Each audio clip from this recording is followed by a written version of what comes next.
অনলাইনে বেটিং অর্থাৎ জুয়া খেলার অভিযোগ তোলা হয়েছে 10 জনের বিরুদ্ধে। তার মধ্যে 2 জন আর্জেন্টিনার খেলোয়াড়। দলটির কিংবদন্তি সমতুল্য উইঙ্গার আনহেল ডি মারিয়া ও সতীর্থ প্যারাদেসের বিপক্ষে উঠেছে এমনই অভিযোগ। তবে ইনস্টাগ্রামে এক পোস্টে এই অভিযোগ অস্বীকার করেছেন তারা। আরও শুনুন প্রতিবেদনে।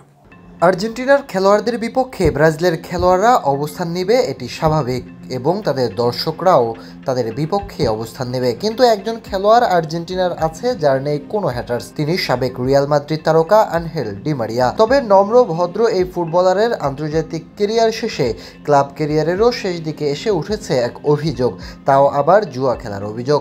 2 আর্জেন্টাইন মারিয়া এবং প্যারাদেস একসময় সিরিয়া এর লিগের দল জুভেন্টাসে সতীর্থ ছিলেন। ইতালিয়ান গণমাধ্যম জানিয়েছে গত বছর বেটিংয়ের সঙ্গে সংশ্লিষ্টতায় অভিযুক্ত ও শাস্তি পাওয়া ফুটবলার সান্দ্রো তোনাল্লি ও নিকোলা ফাগিওলের মোবাইলে ফোন যাচাই করে ব্যাটিংয়ে সংশ্লিষ্ট অ্যাথলেটদের একটি নেটওয়ার্কের খোঁজ পাওয়া যায়।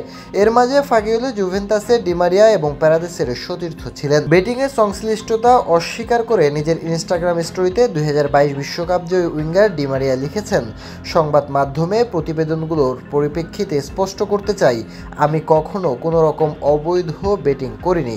একই দাবি করেছেন প্যারাদেসও। তিনিও নিজের ইনস্টাগ্রাম স্টোরিতে লিখেছেন, সাম্প্রতিক গুঞ্জনের পরিপ্রেক্ষিতে স্পষ্ট করতে চাই, আমি কখনো কোনো ধরনের অবৈধ বেটিং করিনি এবং এর সঙ্গে জড়িত নই। সিরিয়া এর লিগের খেলোয়াড়দের বিরুদ্ধে 2টি অবৈধ অনলাইন বেটিং প্ল্যাটফর্মে অর্থ বিনিয়োগের অভিযোগ উঠেছে।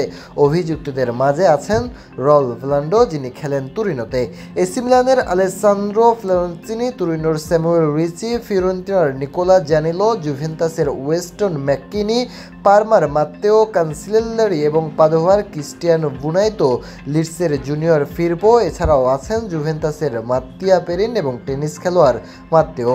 তবে কারো বিরুদ্ধেই এখনও সুস্পষ্ট প্রমাণের কোনো কথা জানা যায়নি।